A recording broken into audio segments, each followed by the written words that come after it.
On va essayer. Non, il ne reste plus grand chose.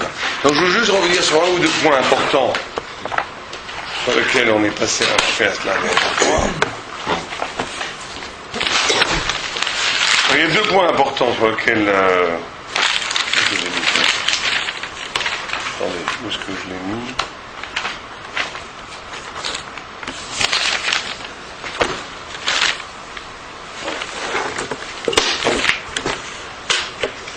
Ouais.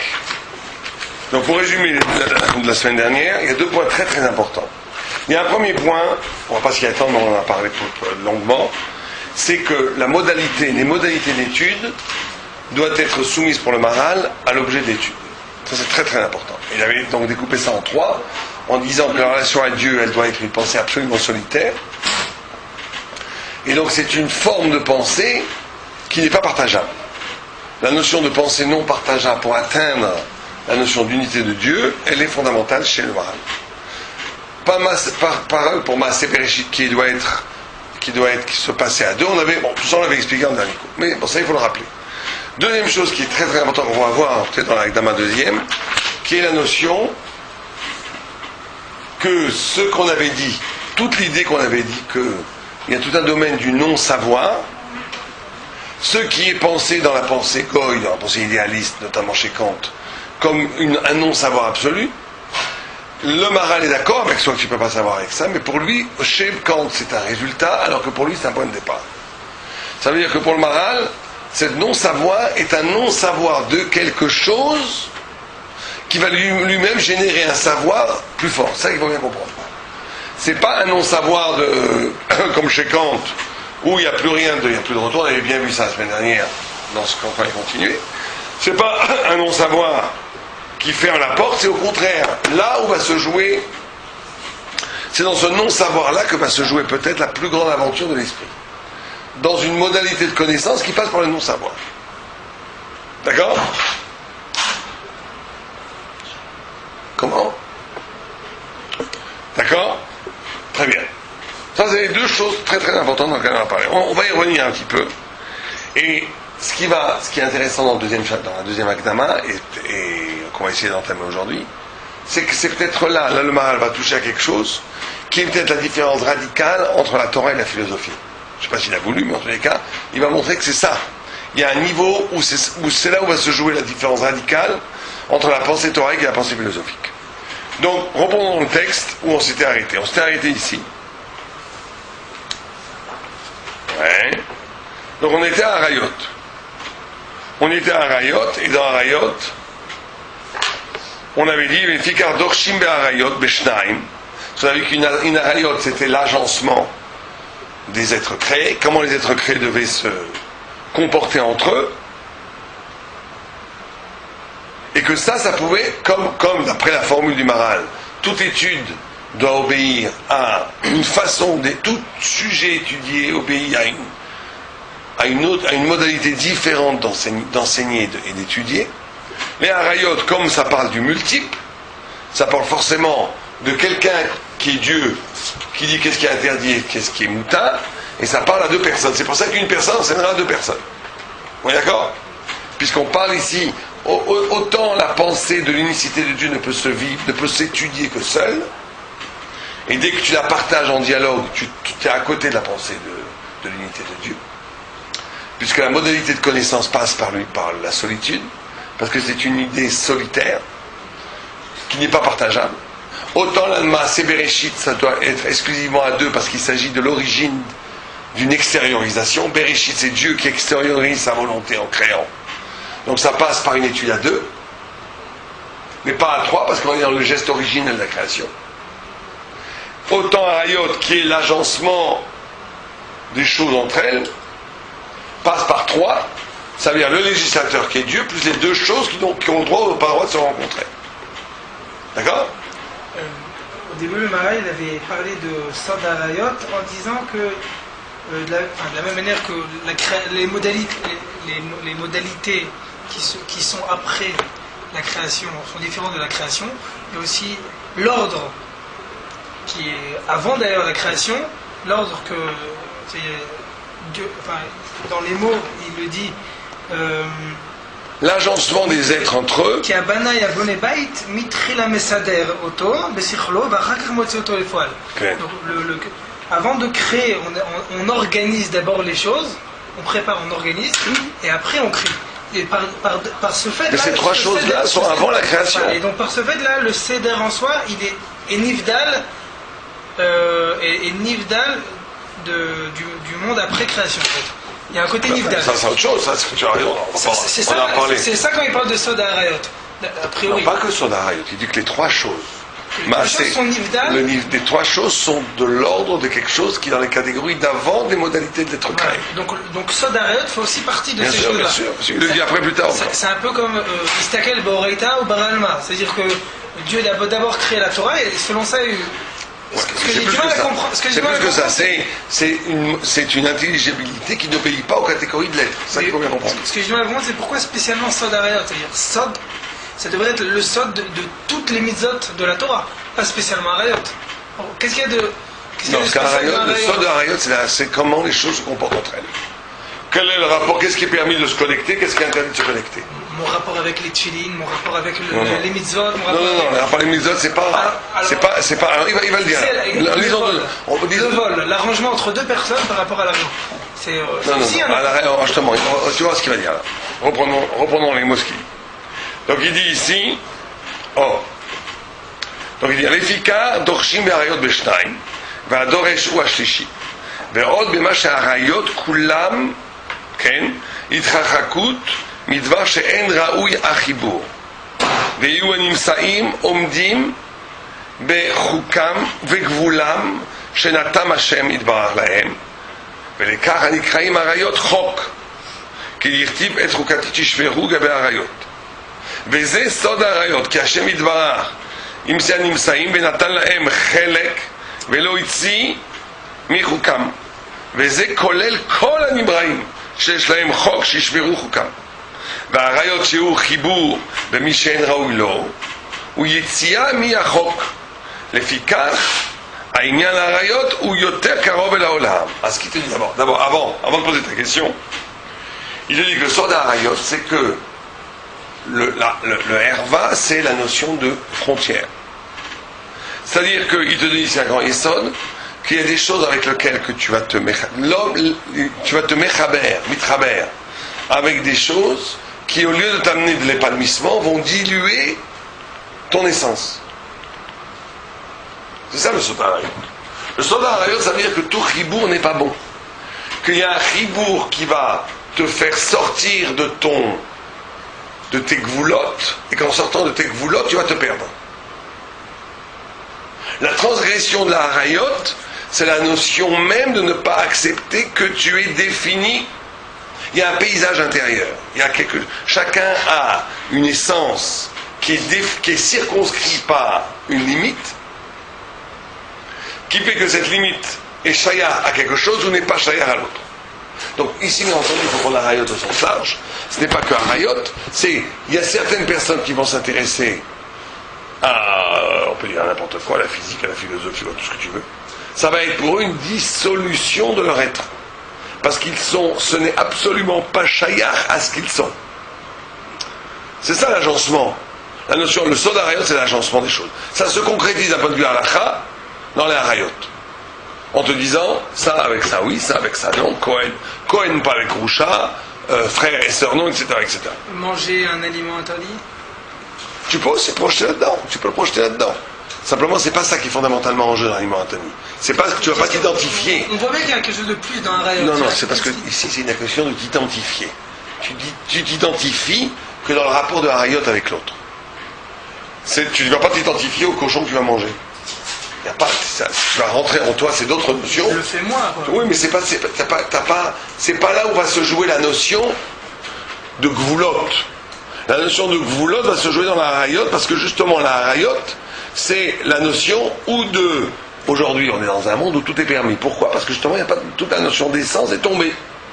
Toute la philosophie moderne qui dit que l'existence précède l'essence pose comme principe qu'il n'y a pas d'essence, qu'il n'y a pas de chok, qu'il n'y a pas de gvoul, que l'essence est construite à partir de l'expérience.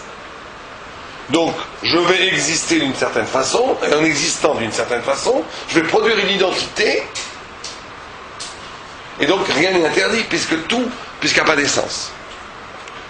D'où l'apologie, ou plutôt l'éloge du métissage, etc., qu'on voit dans la société moderne. Parce que justement, la société moderne est anti-Arayot. Toute sa pensée, c'est de dire qu'il n'y a pas d'essence. S'il n'y a pas d'essence, effectivement, tout est possible. Et si tout est possible, toutes les connexions avec le noir avec le blanc avec le noir, moi je dis pas qu'on a le droit, attends, c'est pas un noir et un blanc, mais de la notion de Harayot n'existe plus. À la limite, on va arriver au pourquoi ne pas faire l'expérience de l'inceste pour créer une identité de l'inceste. Mais quand on te dit Harayot, son Harayot, que ça c'est Raoul à Mitraber avec ça, et que ça c'est pas Raoul le Mitraber avec ça, ce qu'on décrit ici fondamentalement, c'est la notion que d'abord, deux choses fondamentales. D'abord qu'il y a une essence. Et deuxièmement que l'essence peut se pervertir et se diluer à partir d'un chibour. Et le chibour est incarné. Qu'est-ce que ça veut dire par essence? Ça veut dire qu'un homme avant d'être créé, avant l'expérience, il est déjà défini par une volonté de Dieu. Chaque chose reflète une volonté de Dieu. Et ces volontés ont plusieurs couleurs. Et chacun de nous est une couleur d'une volonté de Dieu, en essence, avant toute expérience. Et donc on te dit de poser l'expérience avant l'essence, c'est la grande erreur de toute la pensée moderne.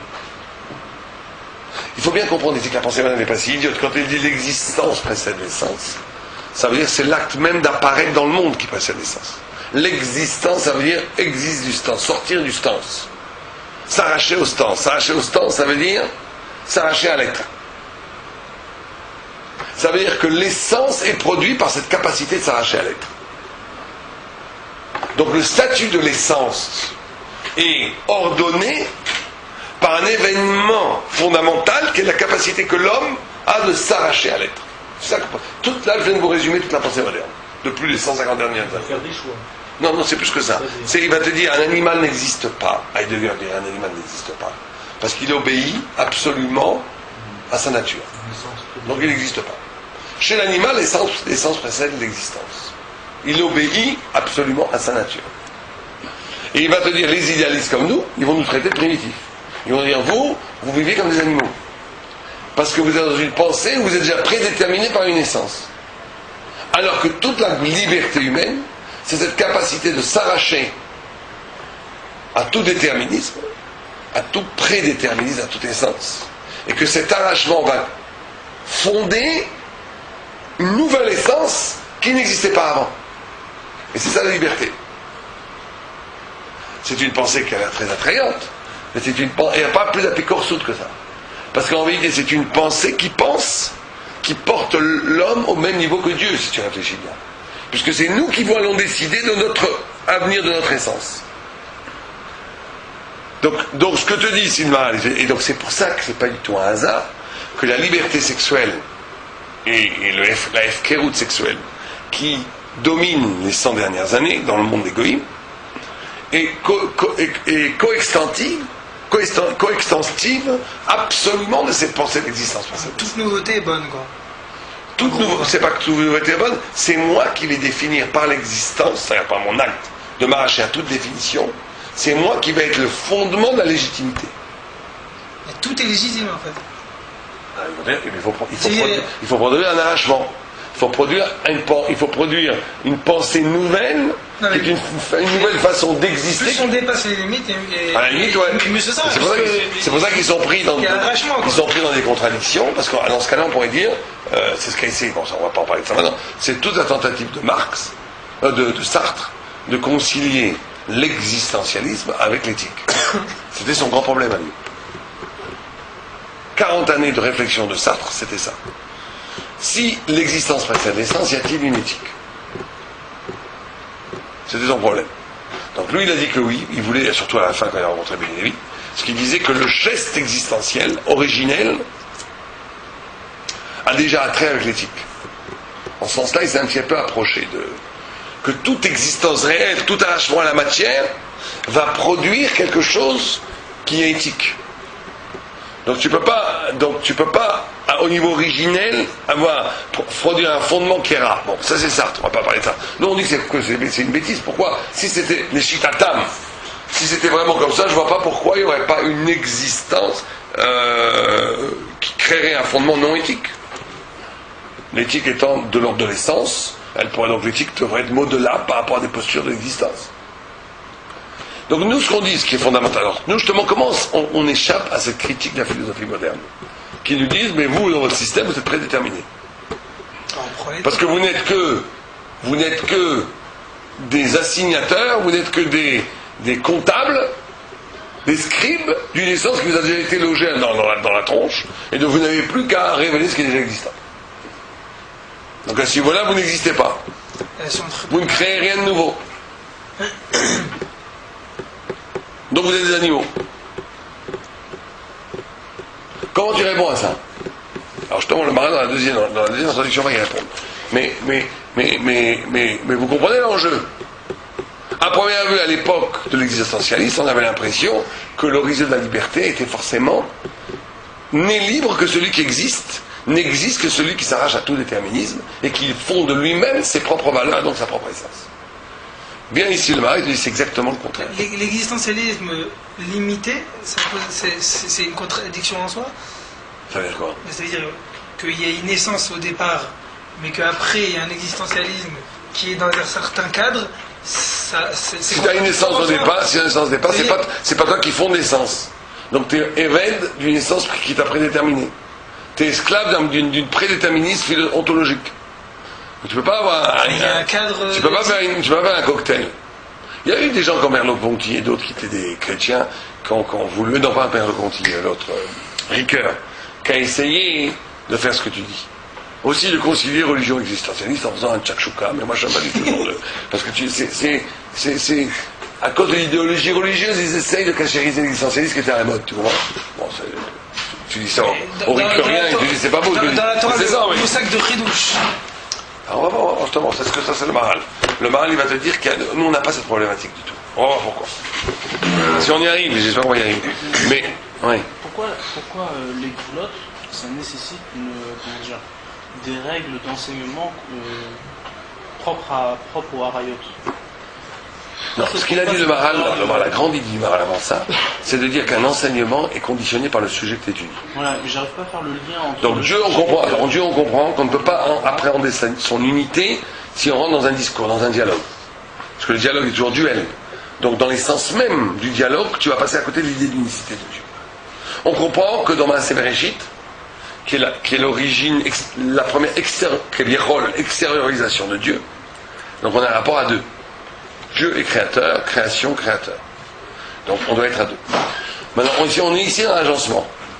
L'agencement, ça veut dire comment Dieu définit à l'origine même, comment les choses ont des essences, et que ces essences conditionnent des chibours possibles ou des chibours impossibles. D'accord? Donc ce chibour possible et ce chibour impossible doit passer par le 3. On étudie à 3. Pourquoi? Un qui dit la loi, et 2 qui expérimentent la notion de chibour. Mais si on dit 3, ça peut être 4, ça peut être 5. Pourquoi c'est limité à 3?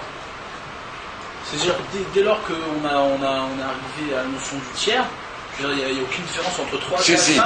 Si, tu as une grande différence. Parce que dès que tu dépasses le 3, tu rentres maintenant dans une sociologie du multiple qui est déjà dans l'après-monde. Parce que n'oublions pas que dans ces trois notions-là, il va le redire le Maharal, c'est des notions qui sont avant le monde. C'est pour ça qu'il y a une mitzvah de les cacher. Parce qu'il va parler de ça maintenant. Il y a une mitzvah de cacher, parce qu'il dit que il y a une mitzvah de les cacher, non seulement parce que c'est pas un kabod, mais aussi parce que d'un point de vue herméneutique, d'un point de vue cognitif, tu ne peux pas comprendre ces choses-là véritablement, à la sauf. Tu ne peux les comprendre qu'à partir du néant, du non-savoir, comme on a dit, d'accord? Donc le Maharal te dit, dès que tu vas étudier ça à plusieurs, le plusieurs, par son côté socialisant, va introduire là un discours du monde. Et donc tu vas passer de l'avant-monde à l'après-monde. Or nous on essaie de trouver l'avant-monde. Donc on est avant l'agencement. On est dans les... Non, l'agencement est originel, c'est ça qui intéresse. Voilà. C'est que les 3 choses originelles, c'est l'unicité de Dieu. Originel, c'est avant, pré-originel même. C'est-à-dire l'unicité de Dieu, la création et l'agencement. L'agencement est originel, là, il n'est pas dans le monde. Nous, on ne pourra jamais percevoir le secret profond de l'agencement. Ah, c'est ça que ça. Pas de la crotte des chinois. Non, on parle de sod. De sod, on ne parle pas de halachot. Tu peux enseigner Even Aizer devant 500 personnes. Ma question c'était pourquoi le sod des mitzvot, c'est pas au même titre que sod d'Arayot. Ouais, ça c'était la question. Alors, il faut dire. Moi aussi je parle du sod, quoi. Ouais, mais tu peux tout à fait considérer, et ça je pense qu'il ne le dit pas, mais on peut dire un svar, et je pense qu'il est vrai, qu'à partir de ces trois yesod, tu vas retrouver toutes les mitzvot. Le rapport à l'unicité de Dieu va avoir pour affect le Shema Israël, comme en véritable. Et ça sera le sod du Shema Israël de la Tfila. Et le truc de la création va avoir dedans, je sais pas, on peut imaginer des fortes. Et par exemple, ce que tu as dit sur le vol, je pense que ça rentre dans la Hayot. Je suis d'accord avec ça. Je pense qu'on peut le dire. Simplement, où est la racine? Ça a l'air quand même plus fondamental, ça d'Arayot. Pas fondamental, à la limite, on peut parler à Baal Behema, par exemple. Ça rentre pas dans la catégorie d'Arayot. Proprement dit. Mais dans ce qu'il dit, oui, puisqu'il dit c'est l'interdiction du chibour. Et peut-être que ça s'appelle pas un animal et un homme. Ça, tu peux te mettre pas après. Que de créatures au sens de. Mais quand il dit ça d'Arayot, parce que c'est dans Arayot que c'est révélé cette notion-là. C'est dans Arayot même que c'est révélé cette notion-là. Daniel, que dans Arayot, c'est le chibour fondamental entre deux êtres. C'est tout à fait. Même dans le vol, je veux dire, c'est pas un vrai extérieur. C'est avec la tierce d'un objet. Mais là, c'est le vrai chibour fondamental entre deux êtres. Tout à fait. Ok, allons-y. Oh, ça on a vu. Oh, mais comme quand même il est plus multiple que l'unicité de Dieu et qu'il est plus multiple que le Maaseh Bereshit, Ken, ou Yoter Karov el Haolam, Bema Sheu Chutz Chok Animsaim. C'est pas un chok, c'est pas une révélation de l'unicité de Dieu. C'est pas non plus l'origine du geste d'extériorité de la création. C'est l'agencement des créatures. שלא יצא מחוק אשר ראו להם מצד עצמם. כן? והרי המדרגות הם שלוש. אחד הוא המרכבה במה שהוא התברר נבדל מן הנמצאים לגמרי. donc ça on a dit pensée solitaire. ומפני כי השגת הזאת במה שהוא התברר נבדל מן העולם. לכך אין ראות שיהיה פרסום בעולם לגמרי לדבר זה. ça doit être complètement solitaire. ואין דורשים במרכבה ליחיד, אפילו ליחיד. כן? ומעשה בראשית שהוא הציע את העולם לפועל מן השם יתברך. Là on a la notion d'extériorité. Il y a la deuxième notion d'extériorisation. והוא מדרגה יותר נראה בעולם, דורשים לאחד ולשתיים עשור. שהרי אין מעשה בראשית רק מה שהוציא לפועל הנבראים. Donc tu ne peux pas dire à deux. Parce qu'on est dans l'unité même, dans l'origine même de la création. אבל הרעיות שהוא חוק הנמצאים עצמם, שלא יצאו בסדר ראוי להם, הוא מדרגה עוד יותר נתלה בנמצאים עצמם, והוא יותר קרוב אל העולם. לפיכך לשניים מותר ולשלושה אסור. C'est clair? Ici, il a l'air d'avoir un petit peu de passer sur une autre dimension par rapport à ce que disait tout à l'heure. Pourquoi? Depuis Vérone. C'est ici, il introduit une autre notion, la notion de combien la chose est perceptible, mirée. On a plus à faire avec les harayot dans notre monde qu'avec la notion de l'unicité de Dieu ou de Maaseh Bereshit. C'est pourquoi on peut en discuter. À trois. Mais il est passé sur un autre palier par rapport à ce qu'il disait tout à l'heure. Il a introduit une autre. Tu as raison.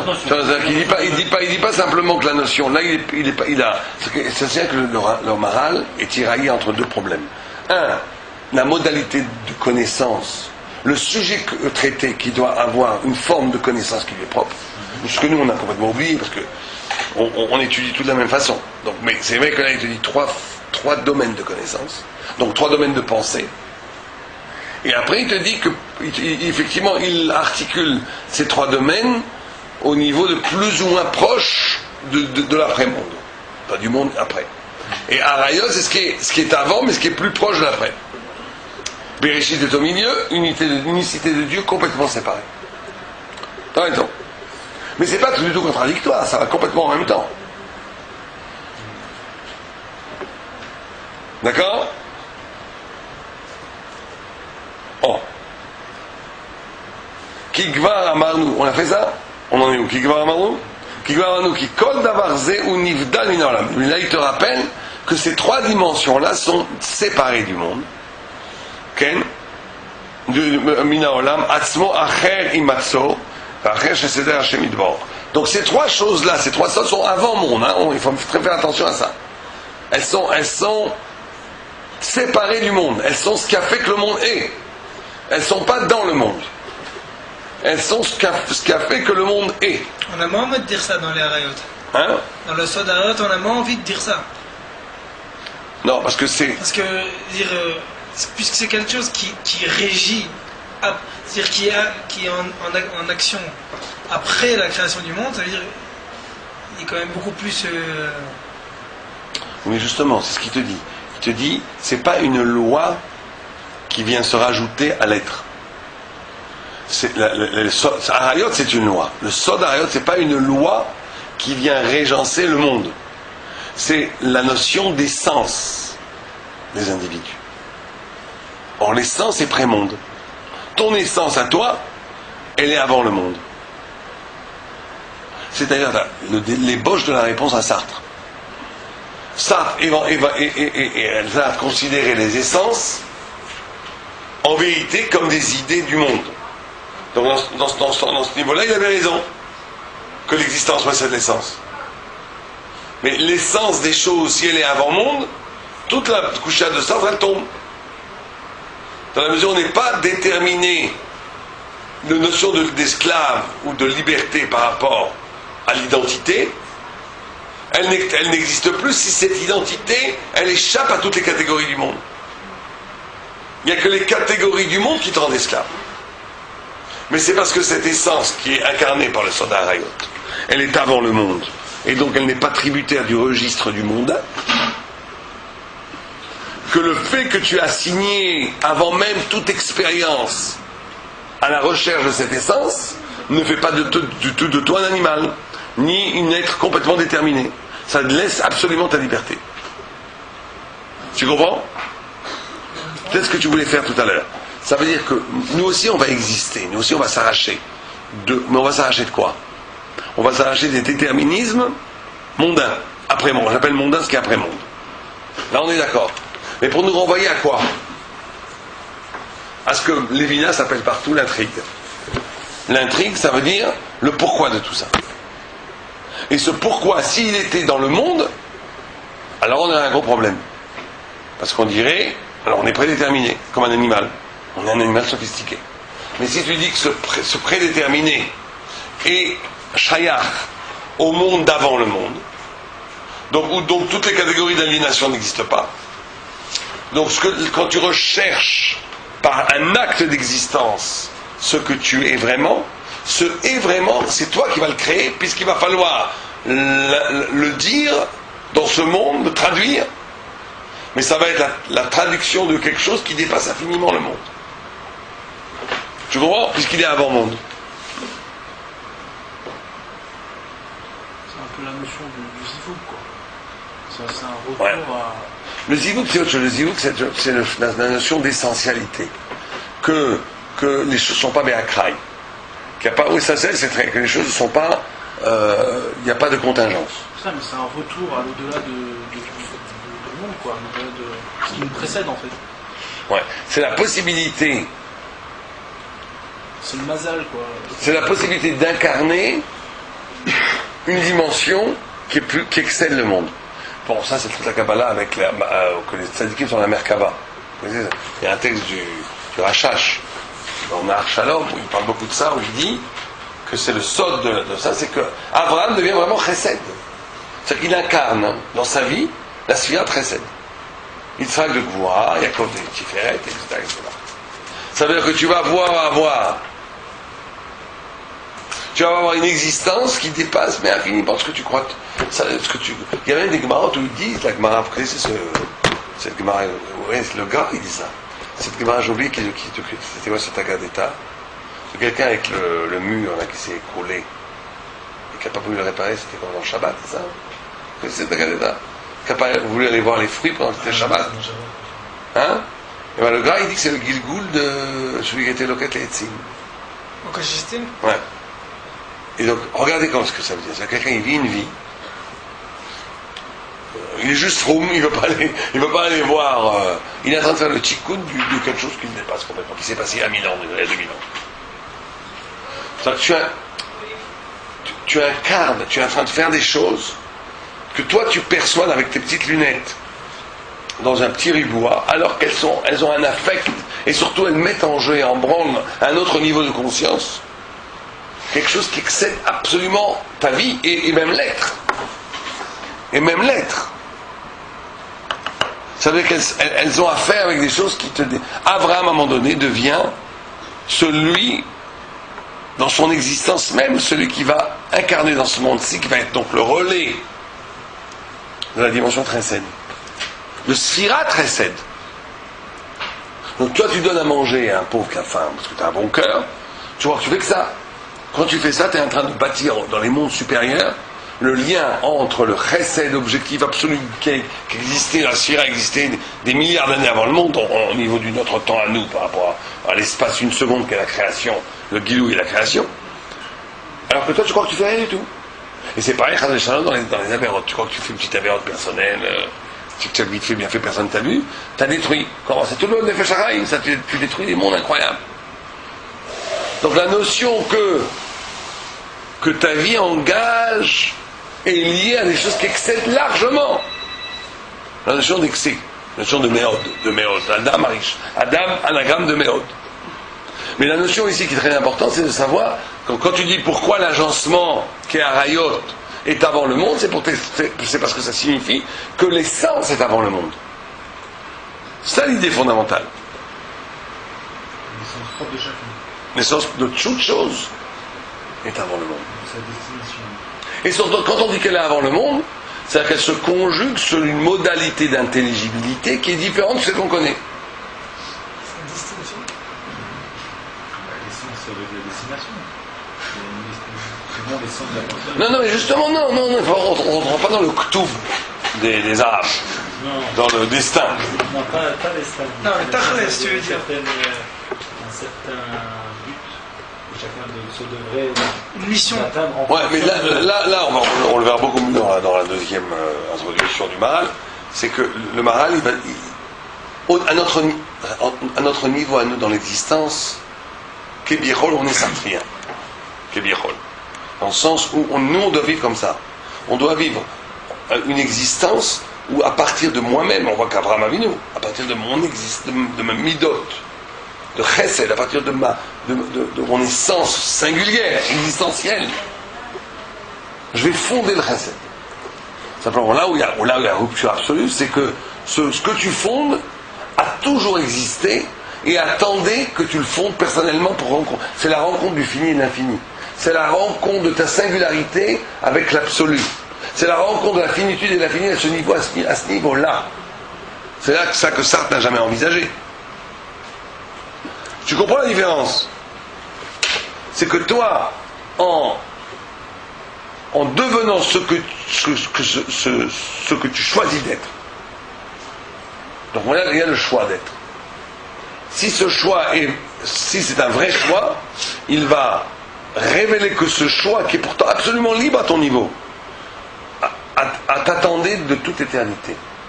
On attendait ça de toute éternité. Il y a une dimension d'avant le monde qui attendait ton choix pour s'épanouir en toi.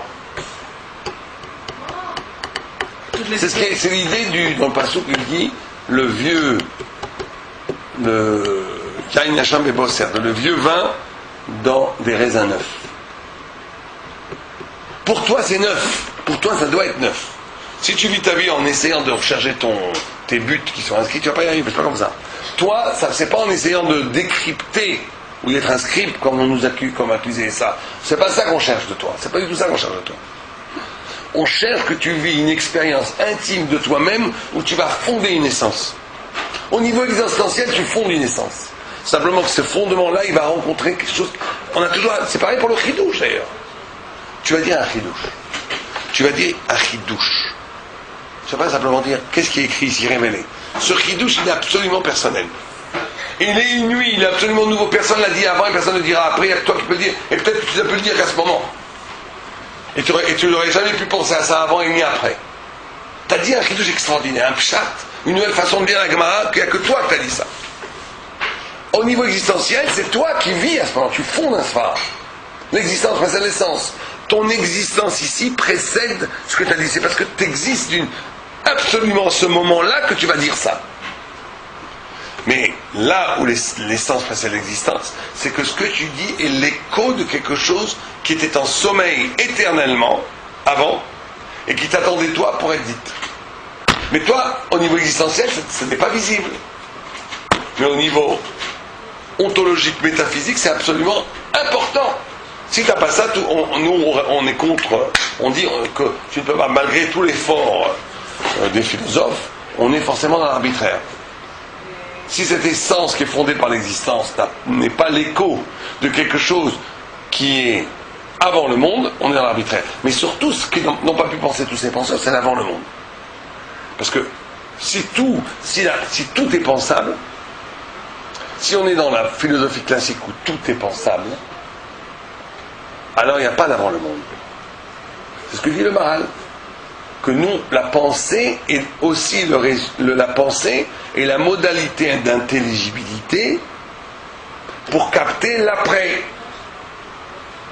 Mais il y a toute une logique de l'avant qui nous échappe.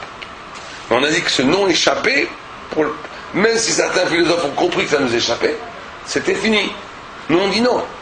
Ce qui nous échappe, c'est le nous. C'est tout à fait déterminé. Ce non-savoir d'avant est un non-savoir spécifique, c'est pas un non-savoir blanc. Et ce non-savoir, s'il est médité, il va t'ouvrir à une autre forme d'intelligibilité qui va être justement... Ça passe aussi par la pensée, mais négative. Une autre forme de pensée. C'est une autre forme de pensée. Comme la pensée solitaire. C'est de ça qu'il essaie de te parler. Par la négative, non ? Au début par la négative. Cette négative va apporter du positif. Ce non-savoir va t'apporter du savoir. Ce non-savoir va t'apporter du savoir. C'est une autre modalité de pensée. Ouais. Mais c'est toujours dans le... Au début, c'est négatif. Après, ça va t'apporter toute une havana, ce qu'on appelle Keter Torah. Mais qui est pensable ou non ? Elle est pensable, mais elle n'est pas partageable. On peut appeler ça d'Astora, chacun dira son nom. C'est plus que d'Astora, c'est Havana Tamukat Torah. Donc, alors on continue. Juste oui. Pourquoi si on fait référence à l'origine, donc au prémonde, pourquoi on a besoin de diviser ça par 3 ? Ça revient au même, c'est-à-dire on est dans l'origine, il y a Dieu et puis c'est tout. Ah non, non. Il y a trois prémondes. Ça veut dire quoi ? Quand je parle d'origine, ça veut dire, pourquoi définir ça en 3 catégories ? C'est quoi les étapes ? Dieu, il y a le Maaseh Bereshit, et si je suis dans le prémonde, de toute façon c'est l'origine, donc l'origine c'est Dieu. Pourquoi mettre ça en 3 catégories, dans 3 formes différentes ? Ça envoie à la structure trinitaire très fondamentale dans tout le Maharal, qui est Dieu, le monde, on va dire, révélation qui est Dieu, création, qui est la création, et ce qu'on pourrait appeler Géoula, c'est-à-dire l'essence, la plénitude. C'est-à-dire, on pourrait presque dire création, révélation, rédemption. C'est les 3 grandes... Or, ces 3 choses-là sont les 3 originelles. Bien sûr, Dieu est au-dessus de tout ça. Mais notre relation à nous, à Dieu, ces 3 originelles qui vont, on va voir dans le Maharal, peut-être, oui, dans le Grand Hachem, il dit aussi, beaucoup plus loin, que toutes ces 3 choses-là, il y a aussi des liens entre les 3 choses-là. Il y a des liens. Ce n'est pas des mondes fermés sur eux-mêmes. Il y a des liens. Mais ces 3 choses qui sont l'essence même du monde. Ça veut dire que l'unicité de Dieu, en tant qu'absolument unicité, elle est inatteignable, on est bien d'accord. Même la Kabbalah, elle ne parle jamais de Dieu. Elle parle de Or En Sof, au plus proche. Jamais du En Sof lui-même. Jamais. C'est parce que c'est la fréquence totale. Parce que ça, non seulement ça nous échappe complètement, mais en plus, il n'y a pas plus grossière erreur de parler de ça. Donc, mais on peut parler par contre de qu'est-ce qui est pour nous l'unicité de Dieu. D'accord ? Le rapport au monde, c'est pareil. Le rapport au monde, c'est le rapport aux essences. Et le rapport à la création, le fait qu'il y a eu création, c'est le rapport à l'autre, c'est 2. C'est aussi, tous ces 3 ont un horizon originel. Alors que tu veux dire que ces 3 originalités sont au plus profond le résultat de la volonté de Dieu, bien entendu, tout le monde est d'accord avec ça. Mais ça nous dépasse complètement. Nous, notre horizon premier, c'est ces trois choses-là. Notre origine à nous. Maintenant, tu vas dire qu'au niveau d'Hachem, tout ça c'est déjà une résultat, bien entendu. Mais on ne parle jamais à ce niveau-là, parce qu'on ne peut... Là, on va être d'accord avec Kant. Là, ça ne va même pas être un début de quoi que ce soit, ça va être un résultat. Ça, c'est du non-savoir absolu. L'origine des origines, on n'en parle jamais. Partout, même dans la Kabbalah, on n'en parle jamais. On parle toujours au second. Maintenant, qu'est-ce qui est premier pour nous? C'est ces trois choses-là. Mais est-ce qu'il y a des étapes? C'est-à-dire, je passe d'abord par non. et puis après... Non. C'est pas une... Non. C'est trois modalités de connaissance. Et trois modalités de connaissance. Une qui passe, ça bien entendu dans la Kabbalah, c'est lié aussi à Marshava, Dibur, Maaseh, c'est lié à Nefer, à Neshama, à Ruach, Neshama. Tout ça est lié, ce trois, c'est partout. Oui, c'est cinq, c'est partout, mais pour nous, c'est ces trois qui est partout. C'est partout, tout le temps. C'est partout, tout le temps, non, partout, dans tous les livres du Harizal, partout, on voit toujours ça. Mais les trois, ils sont complètement unitaires à un certain niveau. Mais c'est trois horizons d'origine qui demandent trois postures de la pensée qui sont différentes. D'accord?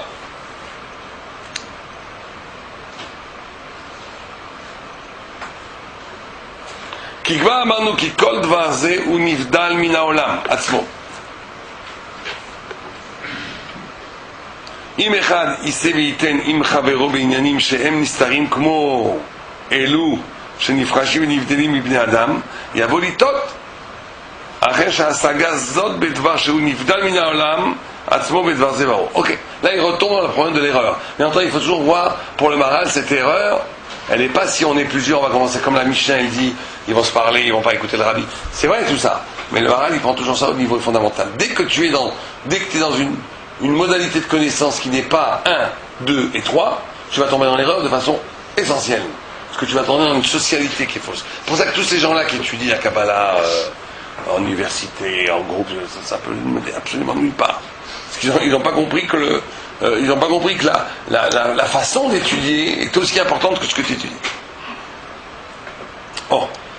ואמר וכבוד מלאכים חקור דבר פירוש כמו שראוי לחקור כבוד המלך אשר הוא מולך על העם והטעם שזה כבודו של מלך כי ברוב עם הדרס מלך הרי המלך כאשר יש לו עם הם כבודו וכאשר אתה חוקר על ההנהגה איך מנהיג אותם הוא כבוד למלך במה שיש לו עם והוא מנהיג אותם וכן אצל מלך מלכי המלכים מה לכל הארץ כבודו לא כאשר המציע אותם וסדר אותם, c'est pas comme il les a créés, שזה קודם שהם הנמצאים בשלמות, וכבודו כאשר כבר מנהיג הנמצאים, שהנמצאים הם לכבודו. הרי שאסור לדרוש ברבים מעשי בראשית, אך שהוא המציע לפועל הנמצאים. איך? שהוא המציע לפועל הנמצאים. ובכל שכן שאין לדרוש את כבודו במה שהוא נבדל מן הנמצאים. וכן לדרוש בסתרי הראיות חוק שנתן נמצאים שאליו נברא שלא יצא מחיקם שכל הדברים האלו אינם כבודו של מלך שכבודו כשיש לו עם במציאות שאין כבודו הוא מנהיג אותם לא איך המציע אותם ומי שדורש אלו דברים דומה שנכנס תוך חדר פנימי של מלך בשר ודם שאין זה כבוד למלך להיות משתתף עם המלך כאשר הוא ביחידי לכך כל אלו הדברים אסתר דבר. Donc il dit oui vas-y. Moi je comprends pas. Vas-y. Comment on compare Melech Basar Vadam? Melech Basar Vadam lorsqu'il est tout seul, il y a des actes qui montrent, il y a des maths qui montrent la shvelut de la personne, qui sont liés à la bassesse de l'homme. Là on parle de Dieu. Il n'y a pas tout ce côté-là. Donc en quoi il y aura un manque de kavod d'essayer de... Ok, il te dit ici deux choses. Oui, je comprends ce que tu dis. Chez les Talmidei Chachamim, on voyait que Rabbi Akiva ou d'autres personnes, ils allaient justement... Ils se cachaient derrière le lit, sous le lit des Tanaïm. Pour essayer, Torah et Limod Hanitzaïr. Il lui a dit Adkan. Il a dit Adkan. Mais non, parce que donc, tu poses une bonne question, mais il faut répondre. Bien entendu, on parle jamais de Dieu, Bitsada, Hachem. Jamais. On parle toujours de notre asaga à nous. Donc on te dit, il y a deux choses qui sont très très importantes ici. La première chose, par rapport à ce que tu dis toi, la première chose, c'est que et c'est ça encore une fois que la philosophie est incapable de faire, c'est ne jamais, vous savez que Yavan, la grammaire de Yavan, elle est un de plus que Echal. Parce que la philosophie, elle a la chutzpah de se mettre, d'envelopper dans le logos la divinité elle-même. C'est ça qu'on te dit, ça veut dire que quand on te dit, quand tu vas être Doresh, ces choses-là, Verabim, tu vas mondanéiser, tu vas vulgariser des choses dont l'essence demande le secret. En d'autres termes, pourquoi il te fait ce machin avec le malin? Il te dit qu'il y a une familiarité, parce que ça demande, parce que sans le secret, tu tombes dans une familiarité. C'est quoi cette familiarité? Elle n'est pas psychologique. Elle est dès que tu énonces, tu étudies ces choses-là, Berabim, tu es dans une atmosphère de Rabim, le Rabim c'est le monde. Et donc tu dénatures de façon radicale l'approche de l'étude, de ce que tu étudies. Encore une fois. Dans quel sens? Encore une fois. Dans quel sens c'est dénaturé? Parce que ça devient un discours socialisé, un discours qui est audible par le pluriel. Et alors? Dès qu'il est audible par le pluriel, ça veut dire que tu es dans une modalité de pensée qui réduit la divinité à l'être. Puisque le discours qui est audible par le pluriel, c'est un discours qui est structuré, sans s'en rendre compte, par les catégories de l'être. Or ici tu parles de l'avant-lettre. Donc c'est un problème de limitation. C'est un problème de limitation et d'adéquation. D'adéquation de comment tu parles des choses et comment tu vis les choses. C'est vrai, mais ça sera limité à... Ça sera complètement faux. Ça sera faux parce que la nature même de ton discours va dénaturer. Ça sera une dénaturée. D'accord, il parle du Meller. Quand tu rentres, c'est pas kavod de rentrer dans les crédits avec le Meller. D'accord? Ça veut dire quoi ça? Ça veut dire quoi? Ça veut dire que là, tu réduis le Meller, quand tu vois qu'il a lui aussi dans son étilate, dans son avait brossé les dents, il le Meller. D'accord? Donc ça veut dire que tu réduis le Meller à l'homme, à ce que tu es toi. Toi tu peux s'accoucher à mes dieux, il n'y a pas ça, c'est sûr. Mais si tu rentres le discours sur Dieu dans un espace intelligible qui est partageable par tous, tu réduis Dieu à un Superman, un super-homme, en vérité à l'homme. Et donc tu fais un zilzoul. T'enlèves la notion de distance. C'est pas, Dieu n'est pas affecté par ta bêtise. Mais ta compréhension de Dieu elle est complètement affectée par ta bêtise. Tu comprends? On n'a pas de rapport de familiarité intellectuelle dès qu'on parle de la divinité. On n'est pas comme ces philosophes qui disent Dieu, le problème du mal, le problème du bien. Tu vois, les gens qui commencent à englober dans le logos. En vérité, c'est une avodazara parce que le logos devient la référence. Le discours devient la référence. Le discours philosophique devient le maître de séant, dans lequel on va ordonner à l'intérieur de ça Dieu, les hommes, tout ce que tu veux. D'accord? Mais qui est le maître de séance? C'est le discours lui-même. Et dans ce cas-là, tu réduis la transcendance à une immanence intellectuelle. C'est ça le plus grand péché. Le plus grand péché. Et quand on est deux et trois, on a la divinité des un. T'es un. l'unicité de Dieu. C'est ça qui parle. Alors attends, alors c'est encore une fois, l'unicité de Dieu, ça doit être une pensée. Il faut être capable de penser à son unité à un degré de pensée qui n'est plus dissible. Au point, il n'y a pas beaucoup de gens qui pensent à l'unicité de Dieu. Est-ce que toi, tu es capable d'une pensée qui n'est pas partageable? Est-ce que dans notre boîte crânienne, on pense toujours, quand on pense des choses, comme 1 plus 1 font 2? 1 plus 1 font 2, c'est partageable. D'accord? Je peux t'expliquer en 2 minutes qu'un plus 1 fait 2. Quand tu dis que Dieu est 1, tu penses sur la même modalité intellectuelle ou pas? C'est la question qu'on doit se poser. Ou est-ce qu'on a un rapport à l'unicité de Dieu qui est aucun rapport avec cette logique-là, qui devient une évidence absolue au niveau de non partageable, mais que je ne peux pas la partager parce que justement elle n'est pas partageable. Elle n'entre pas dans la logique universelle. On dit que Moshe Rabbeinu, c'est ça qu'il avait comme problème, pour ça qu'il bégayait. Il bégayait parce que lui, il arrivait à ce niveau d'essentialité à tout. Donc il bégayait, il pouvait parler, c'était la prison d'intelligence. Il ne pouvait pas parler.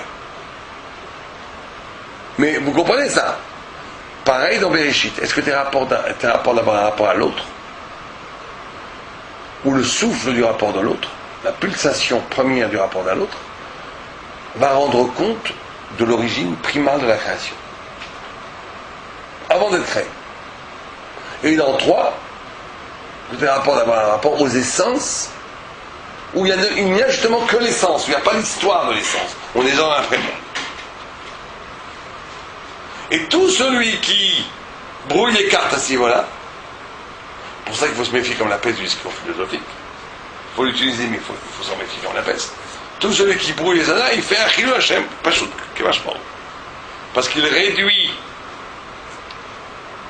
il utilise une capacité qu'a là, le logos, d'intégrer tout ce qu'il veut dans son discours, pour arriver à une familiarité intellectuelle avec Dieu, qui est le pire des crimes par rapport à la transcendance. C'est pour ça qu'on n'est jamais dans une posture d'égalité. On est toujours dans une posture où on est élève. Talmid Raham. Pas Raham, Talmid Raham. On est toujours élève. D'ailleurs, Hagam, c'est une des raisons pour lesquelles Lévinas n'a pas dit trop de bêtises. C'est le seul. C'est très intéressant. Quand vous lisez les introductions de Lévinas, il y a les premières choses qu'il dit, c'est une sorte d'humilité. Où il dit, moi je suis un débutant, moi je crois que tu es un talmudiste, moi je suis là pour apprendre, et je vais essayer simplement de réagir au texte. C'est pour ça qu'il a dit des choses extraordinaires. Il a dit pas mal de choses très sympathiques. Il arrivait à découvrir des choses au point où moi j'avais une fois, j'étais en train d'étudier un texte avec Lévinas, de Lévinas avec Raveman, et il me dit ça c'est pas possible, il a volé. Ça c'est un briskero qui est un pshat dans le Rambam. C'est impossible qu'un Amaretz qui n'a pas étudié en Igmarot, il a pu arriver à un sphara comme ça. Il l'a volé. Et moi je ne me soutenais pas du tout. Je vous promets, je connais Lévinas, il n'a pas volé. Il est arrivé par lui-même, c'était un il vient de Camo, parce qu'il arrivait parce que c'était. Il avait cette humilité. Il faut lui rendre cavote de ça. Il avait cette humilité que devant les textes, il se sentait tout petit. Devant les textes, on doit se sentir tout petit. Dès qu'on est dans une approche de maîtrise, d'englober, c'est la catastrophe. C'est pour ça que 99% des gens qui parlent de judaïsme, c'est des gens qui se plantent complètement parce qu'ils ont cette attitude. C'est une question de posture intellectuelle. J'ai entendu un idiot total là, qui parlait de Grossman, prix Prince Israël, qui parlait de Rashi, des Shtouyoten Kamorou, parce qu'il avait cette attitude-là. Ouais, Rashi est un humaniste, il parle jamais mal des femmes. C'est-à-dire que le mec, il avait projeté, tu vois, incroyable, le mec Prince Israël.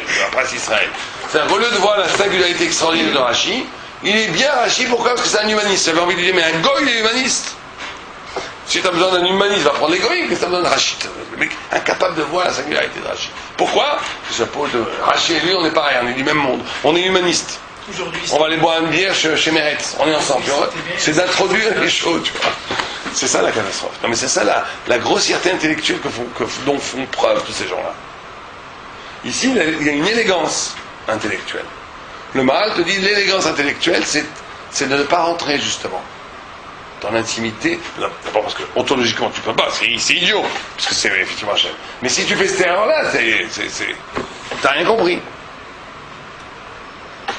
T'as rien compris. Et c'est ça le problème. Bon, et il faut bien comprendre que c'est le problème dans les plus Dakot. Nous aussi on a ce problème quand on étudie un Tosfot, quand on étudie un Hachim. Est-ce qu'on a ces rapports de distance? Des fois, plus on sait leur nez, moins là. Il dit, bon, t'as pas eu un moment, on va dire, mais Tosfot, il dit n'importe quoi. Le pshot de Raphaël, il est bien plus fort. Il y a ça, comme ça, de croire ça. D'oublier les distances, d'oublier qui on est, d'oublier qui ils sont. Quand la Gemara dit, si tu crois que c'est des hommes, t'es un âne. Si tu les prends pour des anges, t'es un homme, etc. Des choses, cette posture-là de distanciation, c'est le béaba de l'intelligence thoraïque. Et elle est fondamentale à l'intelligence tout court. Fondamentale. D'ailleurs, tous les apikosoutes, là, ces gens-là, ils ont tous le même problème. Tous, du premier jusqu'au dernier. Tous ces gens-là, ils se permettent de. Il y a une grossièreté intellectuelle. C'est même plus un problème de moussa, c'est un problème d'intellectuel. Ils sont incapables d'intégrer la finesse des niveaux, la finesse d'une posture. Ça, il va en parler beaucoup dans l'Agdama Shnia, que c'est ça qui différencie, parce que là, il attaque les philosophes, le Maharal. Il parle carrément des philosophes, et il va justement dévoiler quelle est la différence fondamentale entre un savoir autonome et un savoir de la révélation. C'est ça qu'il va faire dans l'Agdama Shnia. On n'aura pas le temps encore une fois de faire aujourd'hui. Au moins finissons la première. pourquoi on garde le kavod lorsqu'on approche l'unicité de cette Seul. manière-là? C'est ça, je m'introduis quand même. Non, justement. Le problème n'est pas d'être proche de Dieu. Au contraire, il faut être proche de Dieu. C'est comment Le problème, c'est que cette proximité passe par une réduction du haut vers ton petit niveau à toi. Donc moi tout seul, je représente un âme, quoi. Quand je suis dans cette... puisqu'il a l'air d'associer le kavod à la notion de âme. Non, ça c'est Quand je après. suis tout seul. Non, faut pas mélanger là. Le âme, il parle de tout ce qui est après, l'après-monde, pas l'avant-monde. Il dit, quand les choses existent déjà, et que Dieu manigue le monde, là tu peux y aller. Là vas-y, parle de tout ce que tu veux, d'Oresh devant 1000 personnes. Parce que attends, n'oubliez pas, j'ai oublié de vous dire peut-être le plus important. Il dit quand même, Mais ce qui était là avant le monde, il y a des modalités différentes. Mais ça, ce qui est après-monde, tu peux y aller. Ce qui est après-monde, tu peux le d'Oresh. Je suis d'accord avec ça. C'est ça qui parle là. Quand je garde le kavod, ça c'est autre chose. Mais là, quand il dit ça par rapport à... C'est pas que vous êtes un âme. Il faut pas... Attendez. On parle de choses secrètes, on parle pas d'avant-monde, on parle d'après-monde. Il faut bien comprendre que pourquoi il écrit ça, le Maharal, on a oublié le plus important. C'est simple, mais il faut le dire. Pourquoi le Maharal écrit sa première introduction? Parce qu'il va parler des Nissim, donc voilà. Et il veut justifier pourquoi on peut parler des Nissim. Et il va dire, les Nissim, c'est après-monde. Même s'ils sont plus pélés que c'est vérifié. C'est après-monde, donc tu peux y aller. Il veut justifier qu'on va parler des Nissim. Et il veut dire que tout ce qui est après-monde, c'est Kavod. Parce que c'est là. Même si elles sont plus pélées, même si elles sont pélées des pélées. Plus que la création. Plus que la création. Parce qu'elles sont d'essence différentes. Elles sont une anaga du monde qui est déjà là. Oui, mais non, mais pourquoi c'est plus pélé? Bon, ça il expliquera pourquoi. Parce qu'on va voir que c'est peut-être plus pélé de transformer l'eau en sang que de créer de l'eau ex nihilo. C'est plus pélé de faire. Qu'est-ce qui est plus pélé? Ishmaïl, je sais pas. Peut-être pas. Dans l'eau en sang, tu fais du site, c'est encore pire. Quelque chose qui n'est pas devient. Quelque chose qui n'avait aucun. Le Siba Mesouba n'est pas là. Ok, bon. Je sais pas pourquoi il dit plus pélé. Mais on peut comprendre qu'il y a des choses plus pélées. Mais en tous les cas, il te dit, ce qu'il veut te dire, c'est que toute son introduction ici, c'est pour te justifier pourquoi on va parler des Nissim. Parce qu'il dit, ne confonds pas les Nissim avec l'avant. L'avant-monde, c'est ça qu'il faut cacher. C'est le chose. Mais attention, il faut cacher. Mais c'est, comme on l'a dit, on n'a pas de le répéter. Ce qu'il faut cacher et en même temps ce qui est le plus fondamental comme base à l'intelligence de ce qui va être révélé plus tard. Il faut faire ce lien. C'est là où il y a une différence radicale entre les penseurs idéalistes comme Kant qui disent on ne peut pas connaître, c'est fini, et lui. C'est que le non connu, ce qu'il faut cacher et ce qui est avant-monde, qui obéit à une modalité d'intelligence radicalement différente du monde une fois créé, et la possibilité génère une forme d'intelligence singulière qui est la garante de la possibilité de comprendre le monde. C'est ce geste-là qui est génial dans le Maharal. D'accord? Donc, oui.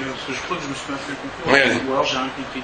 C'est-à-dire quand je pénètre seul dans ce qu'on appelle l'unicité de le Dieu. monde, Oui. en quoi je ne fais pas un zizou? Parce que c'est différent. Parce que c'est pas dans une modalité où vous amenez le monde dans le pré-monde. Vous expérimentez le pré-monde. Non, mais l'homme a une capacité de pré-monde. Ça, c'est la grandeur de l'homme. L'homme a une capacité de toucher au pré-monde. C'est tout le Maharal. Et là, je garde le kavod, quoi. Complètement. Parce que c'est pas une familiarité. La familiarité serait de ramener le pré-monde au monde. C'est ça le chiloul. Mais si vous êtes une capacité, cette pensée non partageable, pourquoi elle n'est pas partageable? Parce qu'elle est BSM. Non, parce qu'elle n'est pas mondaine. Ce qui se partage entre nous, c'est ce qui est du monde. Ce qui se partage, c'est l'espace, c'est le monde. Je vous donne ça, vous donnez ça. Si j'ai une vraie pensée d'unicité, elle n'est pas partageable parce qu'elle est pré-monde. Et donc elle n'est pas dans le monde. Donc là, il n'y a aucun problème de kavod. C'est vous qui montez, c'est pas vous descendez rien. D'accord? Donc on y va maintenant, on en est où? On en est arrivé là. Aval. Min vayechulu שכבר נברא הנמצאים כולם, שהם כבודו יתברך, ומכאן ואילך, אינו Medaber rak be'anagato itbarar et animsaim shen kvodo. Et ça, il n'y a pas de problème. Dès que tu parles de la Hanaga d'Hachem dans le monde une fois constitué, c'est très bien d'en parler. Yesh l'arkor acheze shekol inyan ze kvodo itbarar shvo. Là, c'est kavod au contraire. Ve'af im em dvorim muflaim min adam. Même si c'est des choses extraordinaires. Ve'em yoter pele mima'aseh bereshit. Tu vois, il le dit. Yoter pele mima'aseh bereshit. Je comprends. כמו כל הניסים הנפלאים והנפלאות שעשה הקדוש ברוך הוא במה שהם אחרי המציאות העולם נאמר בזה כבוד מלאכים חקר דבר שאין ההסתר רק איך היא מציאות העולם ממנו בסוד הראיות גם כן חוק שנתן השם יתברך לנמצאים ודבר זה סדר שלהם דבר זה יש להשאיר להקפיקי פורטו אבל הנהגתו את הנבראים אחרי האמצעים וכבודו התברר שהרי כל הנמצאים אחרי האמצעים אין כבודו וכל אשר יש בו יותר פלא הוא יותר כבוד אלא השם יתבורר לחקור עליו לפי שהוא מורה על גבורתו יתבורר ויכולתו ויש לחקור על זה ומכל שכן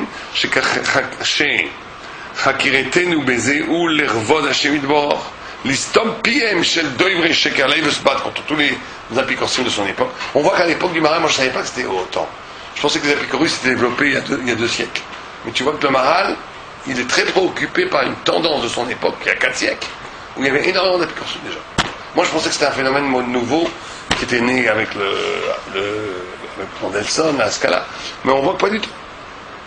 Que déjà à l'époque du Maral, et moi je savais que ça avait existé en Andalousie, à l'époque des Espagnes, où on voit plein de...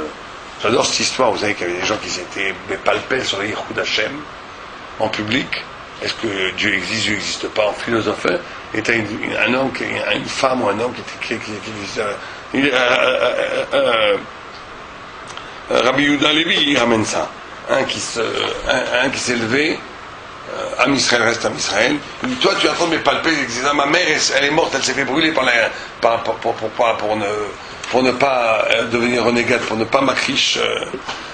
Et toi tu es en train de me palper, il est parti, c'est des conneries que tu dis, c'est des bêtises que tu dis. Il est parti, et toute la salle s'est vidée, le conférencier a trouvé ça bon. Donc on voit qu'il y avait déjà, mais moi je pensais que c'était une époque spécifique. Justement dû à l'approche de la philosophie de l'Andalousie. Mais on voit qu'à Prague, en Allemagne, déjà à l'époque, il y avait énormément ce qu'il dit, il dit qu'il y a des milliers et milliers d'apégoros. Il le dit après. Il dit Kama avec Kama avec Kama. Kama, il dit dans l'Agdama Shia, il y en a tellement qu'il n'y a pas une possibilité de l'esprit qui n'est pas formulée par les gens. Là, ils pensent comme ça, l'autre, ils pensent comme ça, l'autre, ils pensent comme ça. Ils ont épuisé toutes les possibilités. Je sais pas. Ici, non, en tous les cas. Non. Il y en a un autre italien. Un Canadi Azaria de Rossi. C'est lui qui s'est. Ah oui, ça, il a beaucoup attaqué, là. Si c'est lui dans le. Non, il a attaqué dans d'autres textes. Bien sûr, bien sûr. Ouais. On est, nous, de toute façon, toute la chita des mondes, le monde attend aujourd'hui. Elle est les talmidim du Ramban, Rabbi Yehuda Levi, Maral. Pas du tout. Le Rambam a très peu de talmidim du Rambam. Les choses sont très... Rambam. Le Moré Niveau, qui c'est qui dit le Moré Niveau aujourd'hui? Qui? Non, à l'époque, il y avait... Pas la génération qui se passe ça, tu vois. Oui, mais non, mais on voit que les... Parce qu'il n'y a pas de talibé. Rogatchover était très branché sur Moré Niveau. Oui, il y avait aussi, on va dire, Rav Gedalia. C'est plus tellement d'époque, non? Ah si, il y a des textes énormes. Mais c'est vrai que c'est une approche qui est spéculative, donc tout le problème. Mais c'est pareil avec Rabbi Nobar. Qui étudie Chovat Alevavot, le Shara Eichut? Qui? C'était une grande marloquette, parce que lui, le Chovat Alevavot disait que celui qui étudie pas ça, il a un chissan dans l'Emouna. Alors Rabbi Yehuda Levi dit exactement le contraire, que l'Emouna n'a pas besoin de Sechel. Alors que lui, il pense qu'une Emouna sans Sechel, ça me gagne dans l'Emouna. Donc on a une grosse marloquette ici, Miman Efchar, quoi. C'est-à-dire que d'après le Rabbeinu Bachia, si tu n'étudies pas le Sher, si tu spécules pas sur le Yichud Hashem, si philosophiquement tu ne dis pas le Yichud Hashem, tu as un point dans ta Emouna. Ta Emouna de grand-mère, qui moi j'y crois, et d'après Rabbi Yehuda Levi, c'est exactement le contraire. Si tu commences à aimer pas le pet, tu fais un bien dans la Emouna, parce que la Emouna, elle a une racine qui est avant l'esprit. Donc là, de Mima Efchar, tu te retrouves t'as un Emouna, si on dit que c'est une marloquette, des Rishonim, Elou du Kemchaim, je ne sais pas comment on peut résoudre le problème. Duvernay aussi dit qu'on a besoin de Sechel. Bah oui, c'est complètement Rambam, ça. Rambam, Rabbeinu Bachiach, Chavat HaLevavot. Même le Kuzari. Il dit qu'aujourd'hui, on a quand même besoin de Sechel, si c'était possible de faire ça dans un autre passage. Il dit, si on n'avait pas eu besoin, ça aurait été bien, mais... C'est ça, voilà. Oui, mais c'est juste pratique. C'est pratique, c'est pas en essence. Alors que Rabbeinu Bachiach, c'est en essence. C'est en essence. Bien, on finit sur juste le texte.